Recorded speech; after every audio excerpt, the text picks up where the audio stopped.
பார்த்ததுக்கு பிறகு அப்புறம் நான் அவர்கிட்ட பேசினதுக்கு பிறகு இப்போ அவங்க வந்து இப்போ ஒரு தொழில் முனைவோராக இப்போ சமீபத்தில் முடிச்சிருக்காங்க. இனி ஆரம்பிக்கிறதாக சொல்லியிருக்காங்க. அவங்க ஊர்லேயே போய் ஆரம்பிக்க போகிறது, அவங்க வீட்டிலே வச்சு ஆரம்பிக்க. ட்ரைனிங் இன்ஸ்டியூட்டும் நடத்துறீங்க திருச்சி பேராவூரணி. எப்படி மேடம் எத்தனை மாதம் கோர்ஸ் எப்படி நடத்துறீங்க? இது வந்து 3 மாத கோர்ஸ் இருக்குது, 1 மாத கோர்ஸ் இருக்குது, 6 மந்த்ஸ் இருக்குது, 1 இயர் இருக்குது. இந்த டிபெண்ட் அப்பான் த ஸ்டூடெண்ட், அவங்களுக்கு எந்த வில்லிங்காக இருக்குது, எது இஷ்டம். ஒரு ஹாபியாக படிச்சுக்கிறேன். இப்போ நான் வந்து செல்ஃப் க்ரூமிங், என்னை மட்டும் நான் அழகு பண்ணிக்கிறதுக்கு எனக்கு இதுக்காக பார்லர் நான் விருப்பப்படல.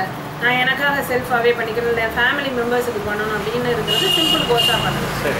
அதையே வந்துட்டு நீங்கள் கொஞ்சம் எலாபரேட்டாக நான் கொஞ்சம் பெருசாக பண்ணுறதுக்கு ஆசைப்பட்றேன் அப்படின்னு சொன்னாக்கா அதுக்கு தகுந்த மாதிரி நீங்கள் படிக்கலாம். அட்வான்ஸ் இருக்குது, மோஸ்ட் அட்வான்ஸ் இருக்குது, 1 இயர் கோர்ஸ் இருக்குது, டிப்ளமோ கோர்ஸ் இருக்குதுன்னு அப்படி தனித்தனியாக வேரியேஷனாக பிரிச்சுருக்கோம் நாங்கள். இதில் வந்து இதில் ட்ரைனிங் ஆகிறவங்களுக்கு வேலைவாய்ப்பும் ஏற்பாடு பண்ணி கொடுக்குறது அப்படிங்கிற ஒரு சிஸ்டம் தான் நம்ம பண்ணி கொடுத்துருக்கோம். இப்போ இங்கே என்கிட்ட படித்த ஒரு ஸ்டூடெண்ட்டே தான் இங்கே வந்து ஸ்டாஃபாக ஒர்க் பண்ணியிருக்கோம். அவங்க வந்து பிஎஸ்சி அது இதுன்னு ஏதோ டிகிரியெல்லாம் படித்து எதுவுமே அவங்களுக்கு பிடிக்காம இது வந்து அவங்களுடைய கனவு படிப்பு. ஸோ இப்போ கல்யாணத்துக்கு பிறகு, குழந்தை பெற்றதுக்கு பிறகு அவங்க கணவர்கிட்ட வந்து அதை நிறுவனம் பண்ணி படித்து முடித்து இங்கேயே ஜாப் பண்ணிட்டு. ஸோ இப்போ வந்து 2 இயர்ஸாக இங்கே ஒர்க் பண்ணுறாங்க. இப்போ வாய்ப்புகள் எப்படி மேடம் இருக்குது? பெண் தொழில் முனைவர் இந்த பியூட்டிஷியன் என்ட்ரா வராங்க அப்படின்னா தொழில் வாய்ப்புகள் எப்படி இருக்குது? எனக்கு கேட்குறீங்களா இல்லை வர்றவங்களுக்கு? 100% பண்ண முடியும். ஏன்னா இப்போ நீங்கள் ஒரு மினிமம் வந்து ஒரு 10,000 அவங்க பே பண்ணுறாங்கன்னு வச்சுக்கோங்க. இப்போ வந்து குறைஞ்சது வீட்டில் வச்சு அவங்க செய்கிறாங்க அப்படின்னு சொன்னாங்க. ஒரு நபருக்கு 1000 rupees வாங்கினா கூட 10 மேக்கப் அவங்க போட்டாங்கன்னா they will get that gain. அது அப்படியே ரிட்டர்ன் எடுத்துருவாங்க. அதில் வந்து ஒன்றுமே நீங்கள் வந்து யோசிக்கிறதுக்கே தேவையில்லை. நான் ஒரே ஒரு விஷயம்தான் சொல்லியிருக்கேன். நீங்கள் வேறு எதுவுமே ஃபேஷியல் செய்யணும், அது பண்ணணும், இது பண்ணணும், மெனிக்யூர், பெடிக்யூர், ஹேர் கட்டு, இதுக்கெல்லாம் நத்திங். எதுக்குமே நீங்கள் போக தேவையில்லை. வெறுமன ஒரு மேக்கப்புக்கு ஒரு 1000 ரூபாய் குறைஞ்சபட்சம் வாங்கினாங்கன்னா கூட அவங்க 10,000 ரூபா பணம் கட்டினாங்கன்னா அதை திருப்பி ரிட்டர்ன் எடுக்கிறாங்க. இல்லை ஒரு மெஹந்தி போடுறான், ஒரு 10 பேருக்கு மெஹந்தி போட்டாலே அவங்களுக்கு முடிஞ்சு போச்சு. பிரைடல் மெஹந்தி அப்படிங்கிறது இன்றைக்கெல்லாம் வந்து பெரிய ட்ரெண்ட் உருவாகிருக்கு. ஏன்னா மெஹந்தி ஃபங்க்ஷன், அதுக்கப்புறம் சங்கீதம், எல்லாத்துக்குமே வந்து இப்போ அழகு கலை சார்ந்த பெண்கள் இல்லாமல் அந்த ஒரு ஃபங்க்ஷன் கலக்கட்டுமான்னு எனக்கு தெரியல. அந்த அளவுக்கு இன்றைக்கி வந்து இது நம்ம மக்களோட ஒன்று. ஓகே மேடம், இன்றைக்கி வந்து அழகு கலை அப்படிங்கிறது பார்த்திங்கன்னா பெரிய பெரிய கார்பரேட் நிறுவனங்கள்லாம் அழகு சாதன பொருட்களை விற்பனை செய்கிறாங்க. இது வந்து இந்த பியூட்டி பார்லர் பிஸ்னஸ் வந்து பாதிச்சிருக்கா, இல்லை நேரடியாக கன்சியூமர் அதை வாங்கி பயன்படுத்தலாங்கிற ஒரு அவேர்னஸ் வருதா, எப்படி தெரியுது? இல்லை, ஓரளவு வந்து எனக்கு தெரிஞ்சு என்னுடைய கிளையண்ட், டாக்டர் கிளையண்ட்ஸே கூட நான் வந்து ரொம்ப அவங்கள வந்து அதுதான் அவங்களோட ஹம்பிள்னஸ் அப்படின்னு நான் நினைக்கிறேன். அவங்க வந்து அந்த மேன்மக்களே அப்படின்னு சொல்லுவாங்க. அந்த படித்த அந்த ஒரு முழுமை நிலையில் இருக்கிற ஒரு மனிதர்களால் மட்டும்தான் இப்படியெல்லாம் பிஹேவ் பண்ண முடியும் அப்படின்னு நான் சொல்லுவேன். அவங்க வந்து என்கிட்ட சம்டைம்ஸ் கேட்பாங்க, இந்த காஸ்மெட்டிக்ஸை வந்து யூஸ் பண்ணலாமா, நீங்கள் சொல்லுங்கள் நான் என்ன போடணும், எனக்கு டே க்ரீம் என்ன போடணும், நைட் க்ரீம் என்ன போடணும் அப்படின்னு நம்மகிட்ட ஒரு டாக்டர், அவங்க வந்து பெரிய லெவலில் இருக்கிற டாக்டர், திருச்சியில் இருக்கக்கூடிய மேஜர் காலேஜஸ்க்கெல்லாம் வந்து அவங்க தான் வந்து ப்ரொஃபஸர், டீனாக இருக்கிறாங்க, வைஸ் டீனாக இருக்காங்க. அந்த லெவலில் இருந்தால் கூட அவங்க வந்து எப்போவுமே என்கிட்ட அந்த ஆலோசனையை கேட்காம போக மாட்டாங்க. நான் இதுக்கு என்ன சொல்ல வருவேன் அப்படின்னா, எல்லாருக்கிட்டையுமே வந்து ஒரு என்ன சொல்கிறது, விளம்பரத்தில் வரக்கூடிய சிம்பிள் திங், ரொம்ப ஒரு சின்ன விஷயம் நான் சொல்கிறேன். ஒரே ஒரு உதாரணத்தோடு அதை முடிச்சுக்கலான்னு நான் நினைக்கிறேன். ஏன்னா இது நிறைய வந்து உள்ளே இருக்கக்கூடிய நிறைய ரகசியங்கள்லாம் இதுக்குள்ளே இருக்குது. அதை நான் வந்து ஓப்பனாக எல்லாத்தையும் போட்டு நான் உடைச்சிடலாம் அப்படி எனக்கு ஒன்றும் பயம் கிடையாது. நான் உடைக்கிறதுக்கு ஐ எம் ரெடி. பட் வந்து சில காரணம் கருதி அதை நம்ம சொல்ல முடியாது, சில நாகரிகம் கருதி அதை சொல்ல முடியாதுன்னு கூட நான் எடுத்துப்பேன். அதில் வந்து பார்த்தீங்கன்னா இப்போ வீட்டில் வந்து ஒரு மஞ்சள் போட்டாங்க, அம்மாலாம் வாட்டி மஞ்சள் போட்டாங்க. அவள் ஃபேஸில் வந்து எந்த பிரச்சனையுமே வந்ததில்லை. ஆனால் அப்போ இருக்கிற மஞ்சள் இப்போ கிடையாது. இப்போ இருக்கிற பெண்கள் மஞ்சள் போடாதீங்கன்னா நம்மளே சொல்கிறோம், இது வேறு விஷயம். ஆனால் இவங்க வந்து ஒரு 5 ரூபாயில வந்து நீ வந்து வெள்ளையாயிடுவ அப்படின்னு சொல்கிற அந்த விளம்பரத்தை நம்பி இவங்க போகிறீங்க. எங்களுக்கு கொடுக்குற முதல் டிப்ஸே என்ன தெரியுங்களா, நாங்கள் எஜுகேஷனுக்குள்ளே போய் நுழையும் போது 80ஸ்லேயே எனக்கு கொடுக்கப்பட்ட பெரிய வார்னிங் என்னன்னாக்கா, 5 வாரத்தில் வெள்ளையாயிடுவேன் அப்படின்னு சொல்கிற எந்த ஒரு க்ரீமையும் வந்து உன்னோட கிளையண்ட்டுக்கு வந்து நீ ரெக்கமெண்ட் பண்ணாது. ஏன்னா it's very dangerous. Because included that bleach, அதுக்குள்ளே இருக்கிறது வந்து ப்ளீச் தான், வேற ஒன்றும் இல்லை. சருமத்தை எப்போவுமே வந்து என்னுடைய இயற்கை, இப்போ நீங்கள் வந்து வெள்ளையாக இருக்கீங்கன்னா நீங்கள் வெள்ளையாக தான் இருக்கணும். நான் மாநிறமாக இருக்கேன்னா இவர் பிளாக்காக இருக்காருன்னா அவர் பிளாக், அவ்வளோதான். அதை வந்து நம்ம எந்த காரணத்தை கொண்டும் மாற்றவே முடியாது. Hereditary factor. அதை போய் நான் எப்படி மாற்ற முடியும்? வேணும்னா அதை வந்து க்ளோ பண்ணலாம், அதை வந்து பளபளக்க வைக்கலாம். அதை கொஞ்சம் வந்து என்ன சொல்கிறது, சன் டர்ன் ஆகுது, இப்போ வெயிலில் அவங்க போகிறாங்க, எக்ஸ்போஸ் ஆகுது. அப்போ சூரிய ஒளியிலேருந்து ஏற்பட்ட அந்த பாதிப்பை வேணால் வந்து ரிமூவ் பண்ணலாம். அதுதான் செய்ய முடியுமே தவிர நான் டோட்டலாக உன்னை வந்து 10 வாரத்தில் வந்து நான் வெள்ளையாக ஆக்கிடுவேன் அப்படின்னு சொன்னால், அந்த விளம்பரத்தை நம்பி நம்ம ஒரு பொருளை நம்ம வாங்குகிறோம் அப்படின்னு சொன்னால், அப்போ யார் தப்பு? கம்பெனி தப்பா? காஸ்மெட்டிக்ஸ் கம்பெனியோட தப்பா? வாங்குற கன்சியூமர் மேலே தப்பா? எனக்கு அந்த அவேர்னஸ் இல்லை. அப்போ எனக்கு வந்து சின்ன காசில் ஏதாவது ஒன்று கிடைச்சிடாதாங்கிற மக்கள் மனநிலை மாறணும்னு நான் நினைக்கிறேன். இப்போ இதனால வந்து எங்களுடைய துறை பாதிக்கப்பட்டிருக்கா, இங்கே வந்து அந்த விற்பனை தன்மை வந்து குறைஞ்சிருக்கா அப்படின்னா அதை வந்து நான் இல்லவே இல்லை, அது என்னால் ஏற்றுக்க முடியாது. பிகாஸ் என்னுடைய கிளையண்ட்டை என்னக்கிட்ட இருக்கிற ப்ராடக்ட் நான் என்ன சொல்கிறேனோ அதை தான் அவங்க வாங்குறாங்க. வெளியில் போய் மார்க்கெட்டில் இருக்கிறத வாங்கி யாரும் அவ்வளோ ஈஸியாக போட்டுற மாட்டாங்க ஃபேஸில். ஆனால் அப்படி போடுறவங்க வந்து நீங்கள் என்ன தான் சொல்லி கொடுத்தாலும் எங்ககிட்ட வாங்க மாட்டாங்க.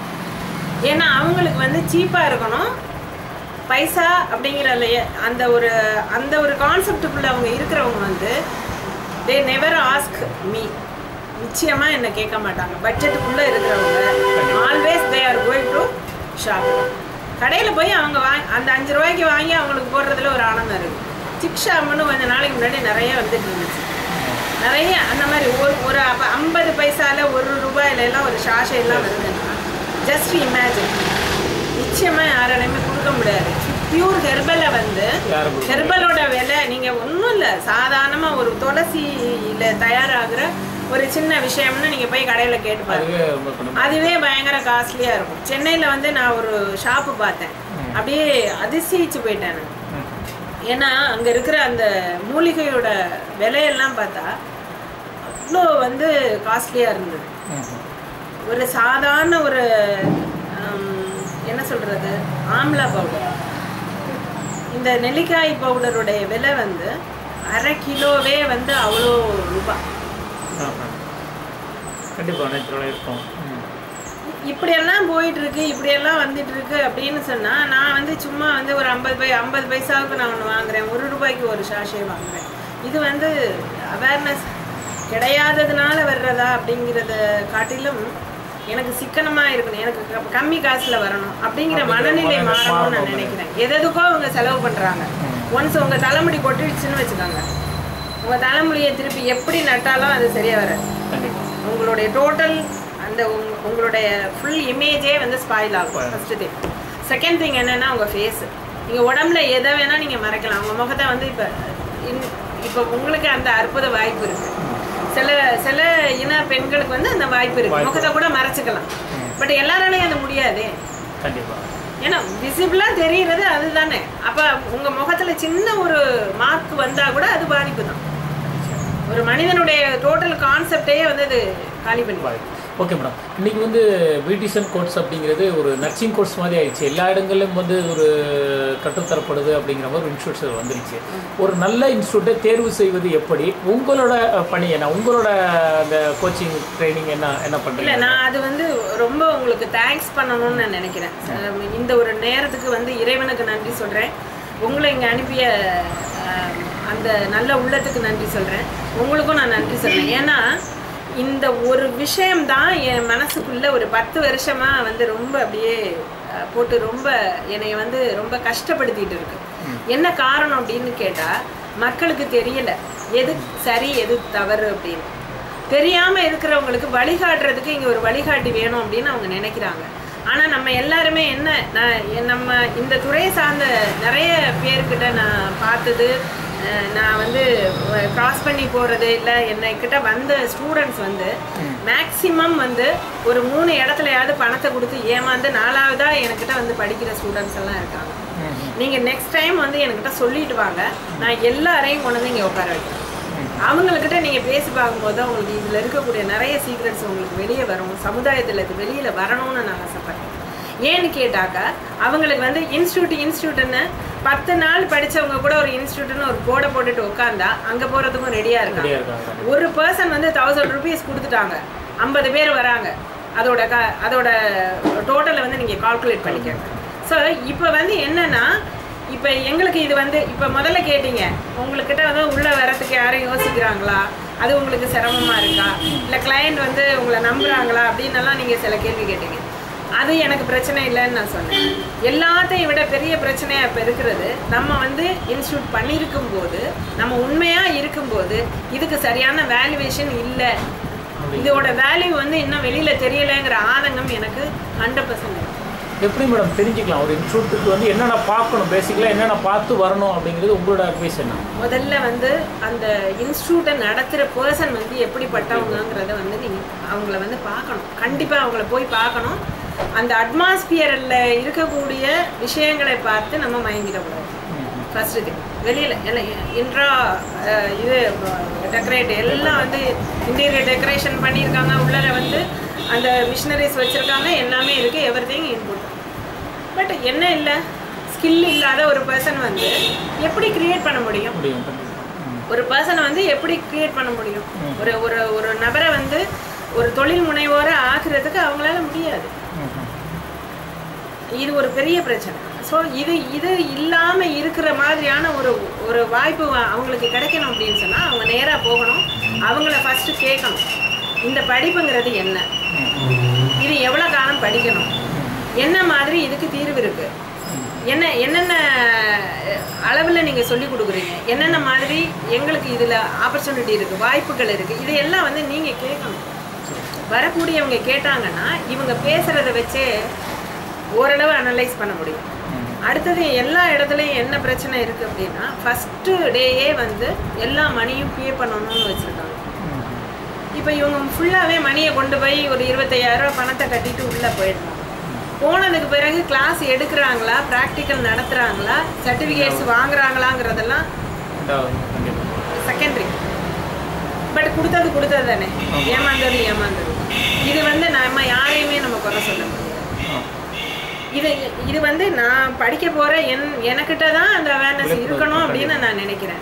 இப்போ நம்ம எப்படின்னாக்கா பார்ட் டைமாக நீங்கள் டேர்மாக நீங்கள் பணம் கட்டுங்க அப்படின்னு நம்ம சொல்கிறோம். ஏன்னா இந்த பணம் வந்து அந்த பெண்ணுடைய ஆர்வத்தையோ இல்லை அவளுடைய திறமையையோ முடக்கிடக்கூடாதுங்கிறதுக்காக 25,000 பணம் கட்டுற மாதிரி இருக்குது. அப்படின்னா 5,000 வந்து அட்வான்ஸ் பேமெண்ட் பண்ணுங்கள், தொடர்ந்து ஒவ்வொரு மாதமும் 5,5 கொடுங்க.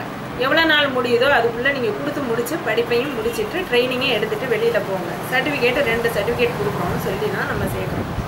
இங்கே என்ன நடக்குது, 5,000 கட்டுவாங்க, 10,000 கட்டுவாங்க, படிப்பு அதுக்குள்ளே முடிஞ்சிடும். நம்ம வந்து அவங்கள வச்சுருக்க முடியாது. நம்ம சும்மா உட்கார வச்சுட்டு இருக்க மாட்டோம், நம்ம பார்த்துட்டு இருக்கோம், ஆனால் நம்மளை ஏமாற்றிட்டு போயிடுவோம். இதுவும் நடக்குது. அதையும் கட்ட மாட்டாங்க. Okay okay madam. இப்போ இன்றைக்கி வந்து நீங்கள் சொன்னீங்க இல்லையா, குறிப்பிட்டு வந்து இந்த பியூட்டிஷியன் பெரும்பாலானவர்கள் தங்களுடைய தேவைக்கு கற்றுக்கிட்டாலும் பலர் வந்து அதில் வந்து ஏதாவது ஒரு வருமானம் வைக்கலாம் அப்படிங்கிற நோக்கத்துக்காக கற்றுக்குறாங்க. இன்றைக்கி வந்து ஒரு பியூட்டி பார்லர் வைக்கணும் அப்படின்னா, ஒரு தரமான பியூட்டி பார்லர் வைக்கணும், எவ்வளோ இன்வெஸ்ட்மெண்ட் பண்ண வேணும், அல்லது வந்து அவங்க வந்து இண்டிவிஜுவலாக ஒரு சிறிய லெவலில் போகிறோன்னா எவ்வளோ இன்வெஸ்ட்மெண்ட் பண்ண வேண்டும், அதோட அட்மாஸ்பியர் எப்படி இருக்கணும் அப்படின்னு நினைக்கிறீங்க? காத்தோட்டமாக இருக்கணும், க்ளீனிங்காக இருக்கணும். அதாவது எப்போவுமே வந்து ஒரு ப்ளசண்டான ஒரு என்ன சொல்கிறது அமைதியான இடமா இருக்கும். ஹரிபரியாக இருக்கிற ஒரு அடுக்குமாடி கட்டடத்துலையோ இல்லை வந்து வென்டிலேஷனே இல்லாத ஒரு இடத்துலையோ இல்லை கார் பார்க்கிங்கே இல்லாத ஒரு இடத்துலையோ இது வச்சுருக்கிறதுனால ஒரு பயன் கிடையாது. இதுக்கு மெயின் என்ன அப்படின்னு சொன்னால் அமைதியான சூழ்நிலை ஃபஸ்ட்டு வேணும். அடுத்தது உள் அமைப்புகள் வந்து அதாவது ஃபெசிலிட்டிஸ் எல்லாம் வந்து கரெக்டாக இருக்கணும். மெயினான ஏரியாவில் இருக்கிறது அப்படிங்கிறது வந்து எல்லாருடைய கான்செப்டாக இருக்கும். எனக்கு வந்து மெயினான ரோட்டில் வச்சோன்னா சவுண்ட் பொல்யூஷன் ஜாஸ்தி, ஏர் பொல்யூஷன் ஜாஸ்தி. இதெல்லாம் இல்லாமல் மாசு இல்லாத ஒரு நிலையில் வைக்கணும் அப்படின்னு சொன்னால் இந்த மாதிரி ஒரு அமைப்பு இருக்கிறது பெட்டராக இருக்கும்னு நான் நினைக்கிறேன். அதனால தான் நான் இப்படி தேர்ந்தெடுத்தேன், கொஞ்சம் உள்ளடங்குறது மாதிரி. அடுத்தது வந்து இதுக்கு இப்போ சிம்பிளாக செய்கிறாங்க அப்படின்னு சொன்னால் ஒன்றுமே வேண்டாம், 50,000 ரூபா பணம் இருந்தது, ஒரு சேரு, கொஞ்சம் காஸ்மெட்டிக்ஸ் சிம்பிளாக பண்ணுறாங்க அந்த மாதிரி இருந்தால். கொஞ்சம் அதிக லெவலில் பண்ணுறாங்க அப்படின்னா 5 lakhs இருந்தால் போதும். பிரம்மாண்டமாக செய்கிறாங்க அப்படின்னு சொன்னால் 10 lakhsலேயே பிரம்மாண்டமாக பண்ணுறாங்க. கண்டிப்பாக இது வந்து அனைத்து பகுதியிலும் இருக்கா, இல்லை சிட்டிஸில் இதோட தாக்கங்கள் அதிகமாக இருக்கும், கிராமத்தில் அதிகமாக இருக்கும், குறைவாக இருக்கும் அப்படின்னு சொல்லலாமா?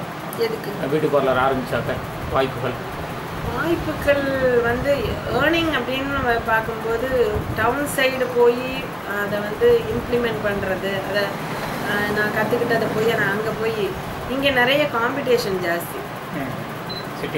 சிட்டியில் நிறைய காம்படிஷன் ஜாஸ்தி. ஆனால் இங்கே தான் நம்மளுடைய தரத்தை தீர்மானிக்க முடியும்.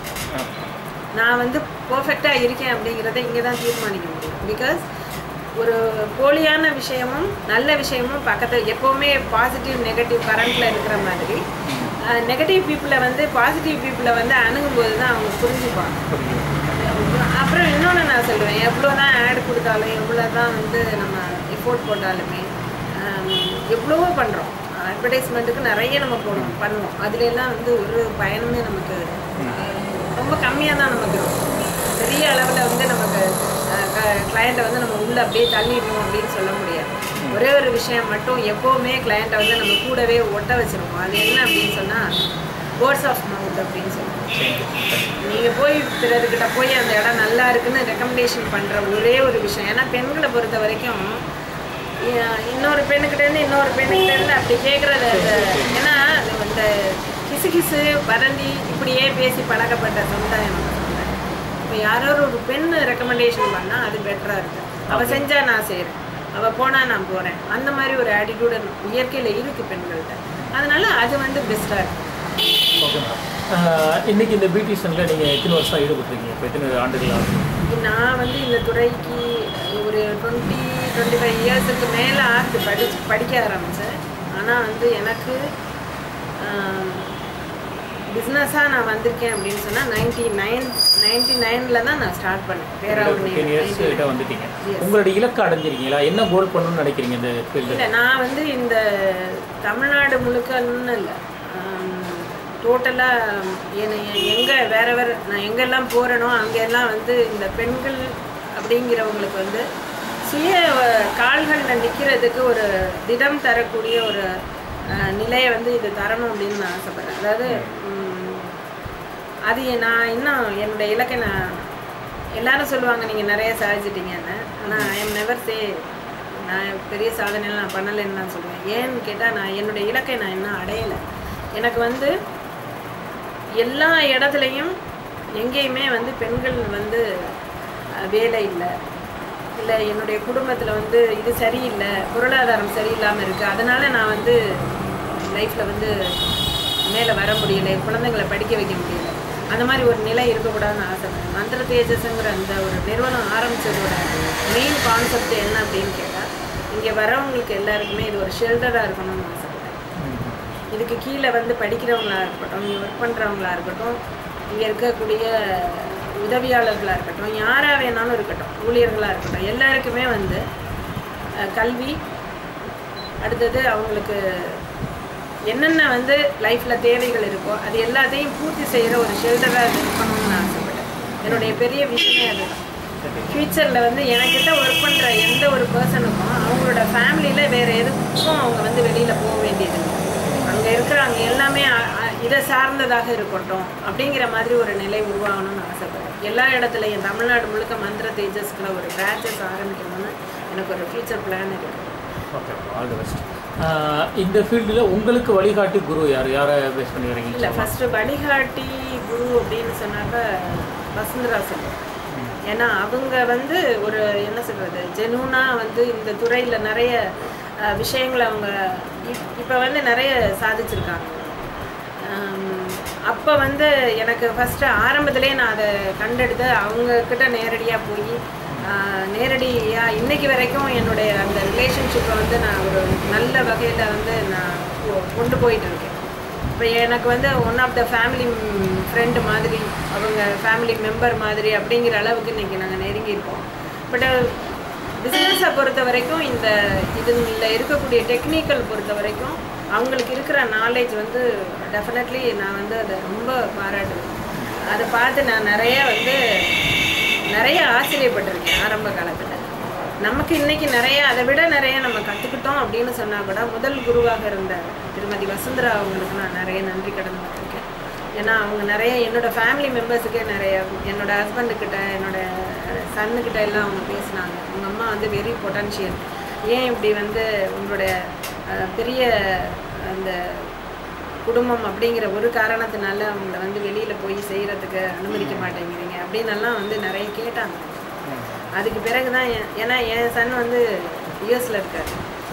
ஸோ இவ்வளோ வந்து விரிந்த ஒரு மனநிலை வந்த பிறகும், வெளியெல்லாம் போன பிறகும் ஏன் அம்மாவுக்கு நீங்கள் வந்து அது பண்ணி கொடுக்கக்கூடாது அப்படின்னு வந்து 2004 கேட்ட பிறகு தான் 2006 வந்து அதுக்கான விதை விழுந்தது.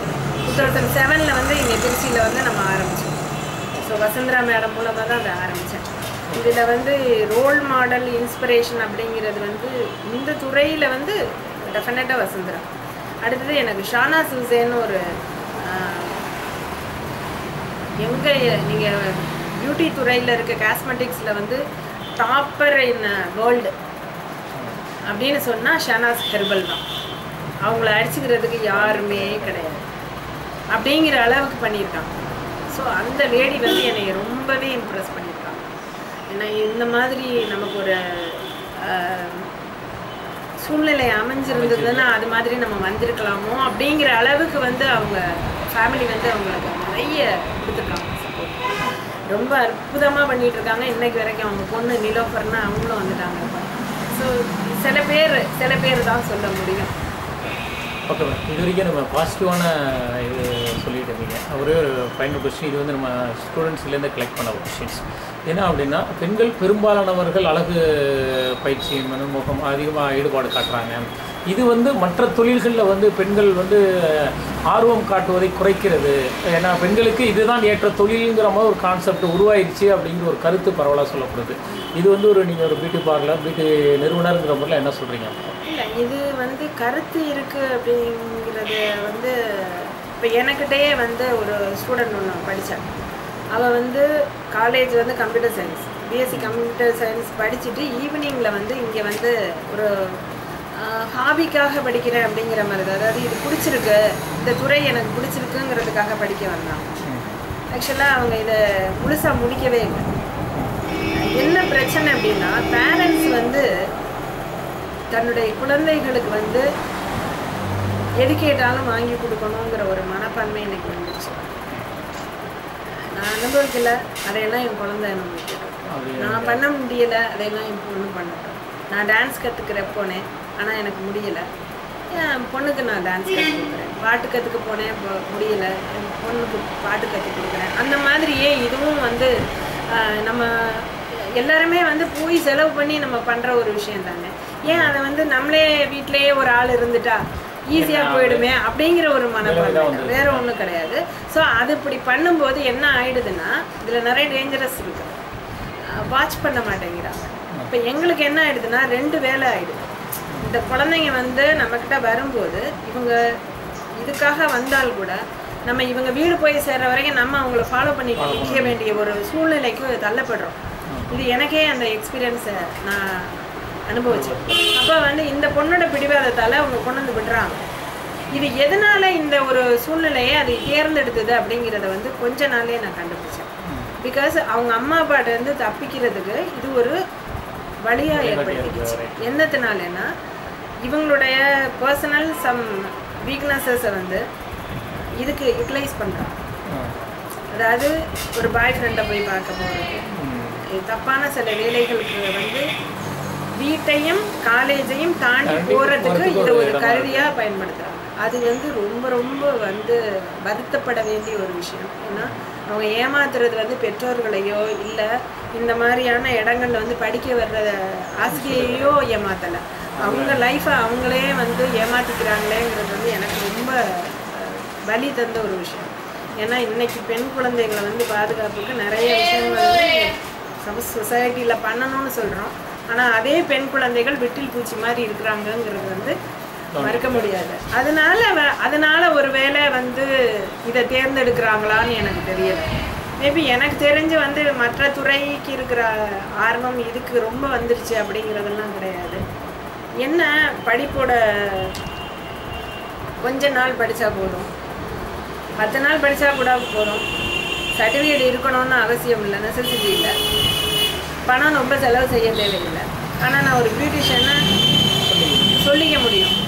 அடுத்தது ஒரு 10 பேரை வந்து அவங்களுக்கு வந்து அது திருப்தி தருதோ இல்லையோ இல்லை, இந்த 1000 பேரை கொன்றவன் அரை வைத்தியங்கிற மாதிரி இவங்க 1000 பேரை பிடிச்சி ஒரு 10 பேரை பிடிச்சி வச்சு ஏதோ ஒன்று பண்ணிட்டாங்கன்னா கூட இவங்க பியூட்டிஷியன் ஆயிடுறாங்க.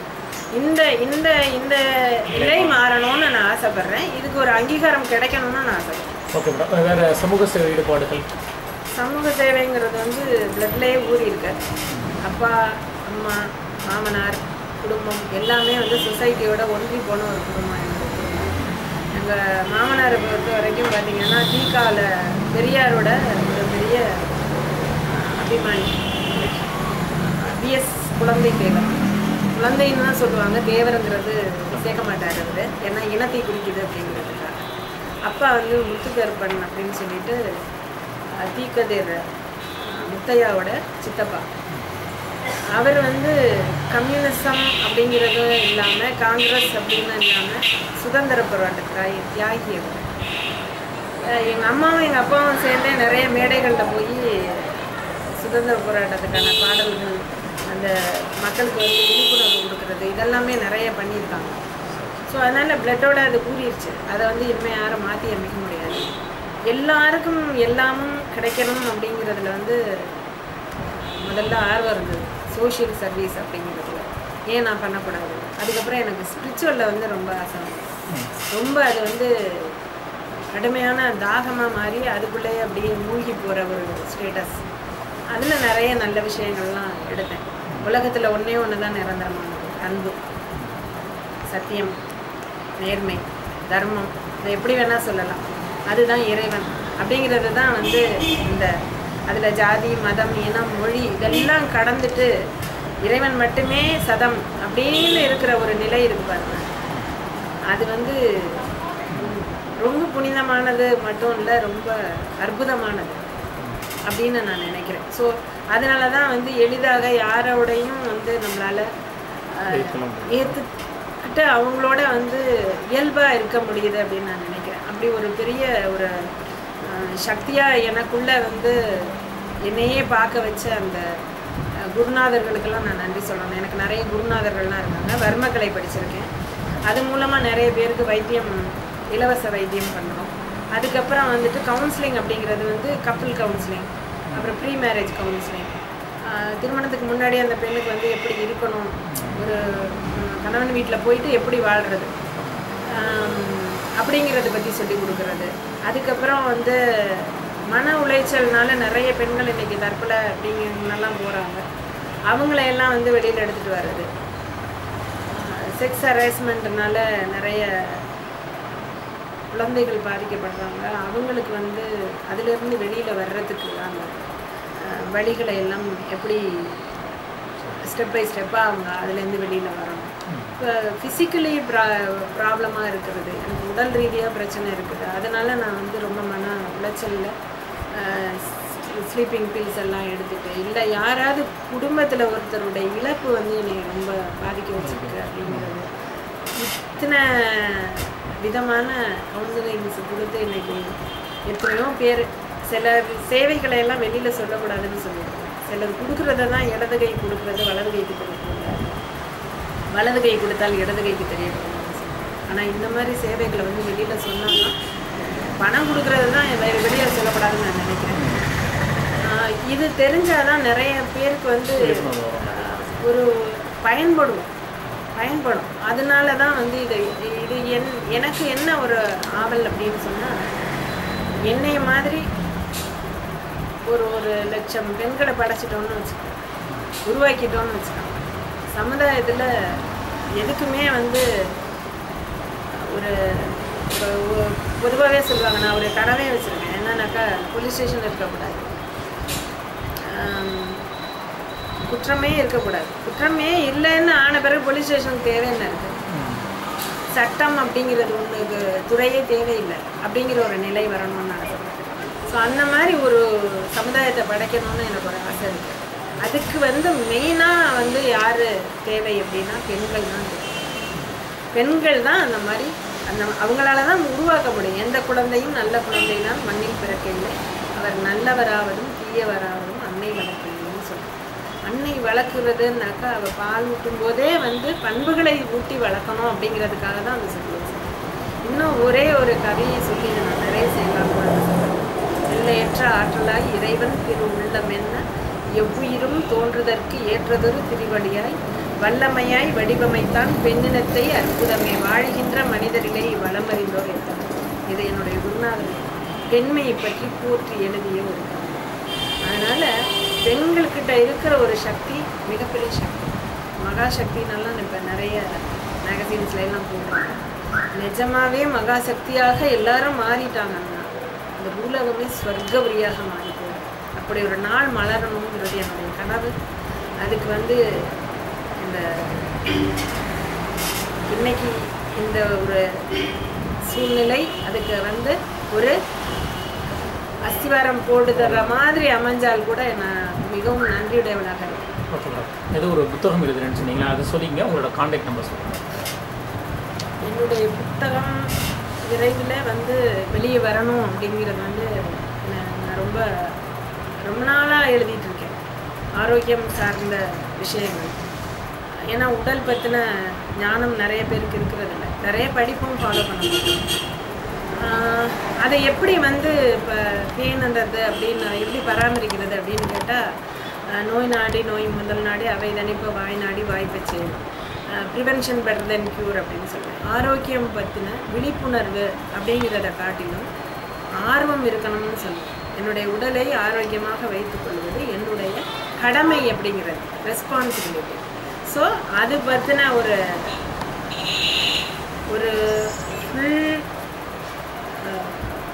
என்ன சொல்கிறது, முழுவதுமாக அது பற்றின எல்லாம் உணவு, உடற்பயிற்சி, அதுக்கப்புறம் அவங்களுக்கு தேவையான ரிலாக்ஸேஷன் எல்லாமே அதுக்குள்ளே அடங்கியிருக்கும். அடுத்தது வந்து முக்கியமானது என்ன அப்படின்னு சொன்னால் அழகு அப்படின்னு எல்லாரும் சொல்லுவாங்க. அந்த அழகுக்கு வந்து எதை போடலாம் எதை போடக்கூடாது, எது வேணும் எது வேண்டாம், எது தேவை எது தேவையில்லை, என்னென்ன காரணத்தினால சருமத்தில் ப்ராப்ளம் வருது, இல்லை கேசத்தில் ப்ராப்ளம் வருது, இதை வந்து ரூட் காஸ் கண்டுபிடிச்சு அதை வேரோடு எடுக்கிறது எப்படி அப்படிங்கிறதுக்கான தீர்வாக அது அமையும் அப்படின்னு நான் நினைக்கிறேன். மூணாவது ஆன்மீகம் அப்படிங்கிறது. பொதுவாகவே நான் சொல்லுவேன், ஆன்மீகங்கிற ஒன்று இருந்துட்டா ஆரோக்கியமும் அழகும் தன்னால் வந்துடும். ஏன்னா ஆன்மீகங்கிறது என்ன அப்படின்னா மனிதனை நெறிப்படுத்துறதுக்காக உருவாக்கப்பட்டது. எனக்குள்ள உண்மையிலேயே ஆன்மீகம் இருக்குது அப்படின்னு சொன்னாங்க, அடுத்த உயிருக்கு ஒரு சின்ன தீங்கும் செய்யாமல் வாழ்வது அப்படிங்கிறது தான் உண்மையான ஆன்மீகம்.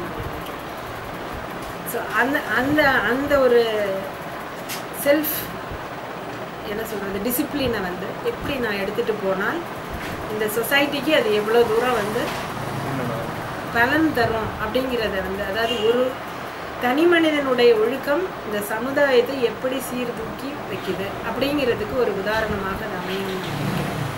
அடுத்தது வந்து சோஷியலில் இருக்கக்கூடிய நிறைய ப்ராப்ளம்ஸுக்கு வந்து என்னென்ன மாதிரியான சிஸ்டம்ஸ் பண்ணுனா அதை வந்து தவிர்க்கலாம், இல்லை அதை மாற்றலாம், இல்லை அதை முற்றிலும் அழிக்கலாம் அப்படிங்கிறதுக்கான சில விஷயங்களும் வந்து அதுக்குள்ளே உள்ளடங்கியிருக்கு.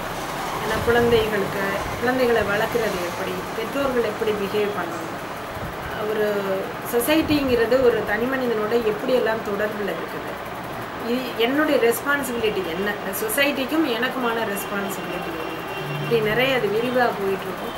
சரி, கான்டாக்ட் 9976781915. எங்கே பிரான்ச்சஸ் இருக்குது? பேராவூரணியில் ஒரு மெயின் ரோட்லேயே இருக்குது. மந்திர தேஜஸ், ஏஞ்சல்ஸ் மந்திர தேஜஸ்னு அங்கே இருக்கும்.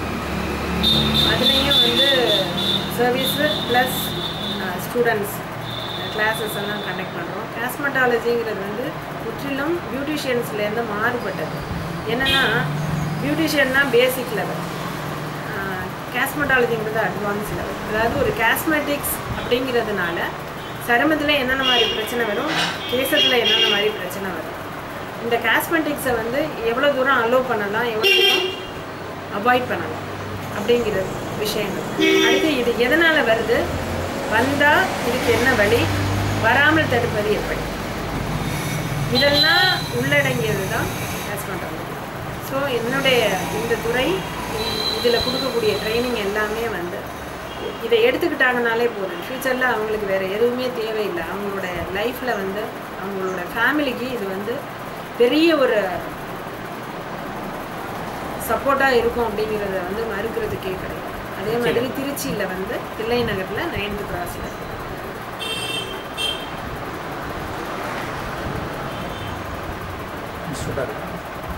மந்திர தேஜஸ் கிளினிக் அண்ட் ஸ்கூல் ஆஃப் காஸ்மெட்டாலஜிங்கிற பேரில் இயங்கிட்டு இருக்கோம். Thillai Nagar 9th cross BSNL office opposite.